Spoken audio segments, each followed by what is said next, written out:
I love you, Allah. Allah has created us in a way that He wants us to love ourselves as He created us. Learn to love who you are, your complexion, your hair, your nose, your eyes, your lips, whatever else it may be. Allah wants you to love who you are.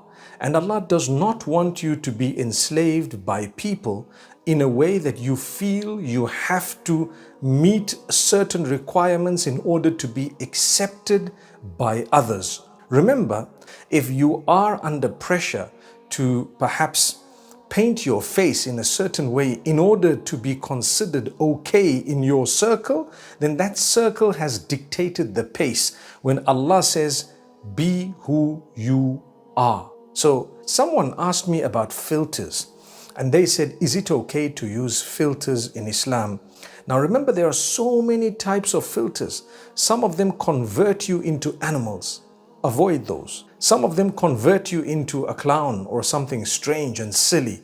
Avoid those. If, for example, some might clear your skin a little bit, or they might make you look slightly better in terms of clarity or brightness, that's fine. But the minute it crosses a threshold, and you would know what that is, and it's not just brightness or making the image a little bit clearer and so on, but it's got to do with changing your features, and it's got to do with perhaps making you look like a clown, making you look, and I know you might say it's just a laugh and so on, but avoid that. If you're really concerned about your relationship with Allah and meeting with Him and the last day, then it's not all about just a laugh.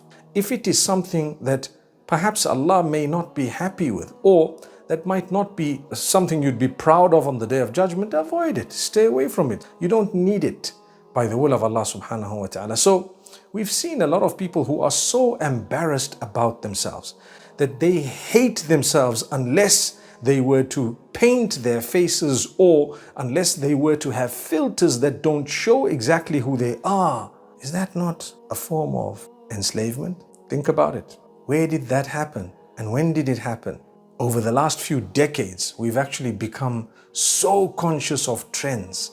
And we want this perfect look when Allah says, you know what, just love yourself as you are. Don't worry. The minute we go beyond a certain point, when it comes to changing our features and all of that, remember, think about Allah and the fact that He made you. And He wants you to love yourself. Just think about that. And He wants you to be independent.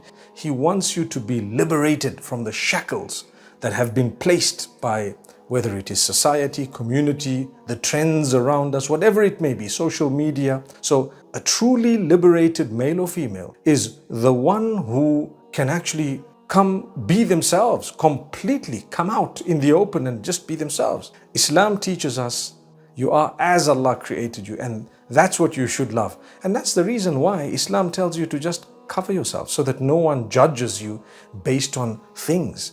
And then people think that that is enslavement, yet true enslavement is the opposite of that. When we expose to the degree that we become so conscious of every aspect of our bodies that we simply hate ourselves, that is the problem. You hate your real self, and there goes. You're calling yourself liberated. Let's learn to love ourselves exactly as we are. And those who look at us and love us as we are, those are the ones who truly we should cherish, because they've understood. They love you for who you are, not for what you've forced yourself to look like.